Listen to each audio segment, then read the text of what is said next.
ఈ మధ్యనైతే పిల్లల హెల్త్ గురించి అయితే అస్సలు పట్టించుకోవడం లేదు.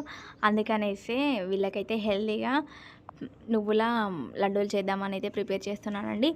చేద్దాం అనుకునే లోపు ఎటో ఊరికెళ్ళడం వల్ల రావడం వల్ల నేనైతే చేయలేకపోతున్నాను. అందుకే ఈరోజు ఎట్లనైనా టైం తీసుకొని పిల్లల గురించి కొంచెం కేర్ తీసుకోవాలనేసి నువ్వుల లడ్డూనైతే ప్రిపేర్ చేయడం కోసం అయితే టైం అయితే కేటాయించాను. ఇక్కడ వచ్చేసి 2 గ్లాసెస్ నువ్వులైతే తీసుకున్నానండి. వీటినైతే మంచిగా ఫ్రై చేసుకోవాలి. సిమ్‌లో ఉంచుకొని మంచిగా ఫ్రై చేసుకున్న తర్వాత 2 గ్లాసుల నువ్వులకి 1 గ్లాస్ బెల్లం అయితే సరిపోతుందండి. ఇక్కడనైతే ఆనకం అయితే ప్రిపేర్ చేస్తున్నాను. ఎప్పుడైనా నేనైతే ఒకటి అబ్జర్వ్ చేశాను. ఏంటిదంటే పానకం ముదురు వస్తే లడ్డూలు చాలా గట్టిగా అవుతున్నాయి. అందుకని కొంచెం తీగ పాకంలాగా తీసానండి. తీసి ఒక 2 మినిట్స్ అయితే మనమైతే ఫ్రై చేసుకొని మొత్తం చల్లారిన తర్వాత లడ్డూల్లాగా చేసుకుంటే చాలా పర్ఫెక్ట్‌గా వస్తున్నాయి. అలాగే పిల్లలకి తినడానికి కూడా ఈజీగా ఉంటున్నాయి. ఎవరికైనా ఇంట్రెస్ట్ ఉంటే ఈ వీడియోనైతే నాకైతే కామెంట్ చేయండి. కావాలని నేనైతే మీకైతే షేర్ చేస్తానండి.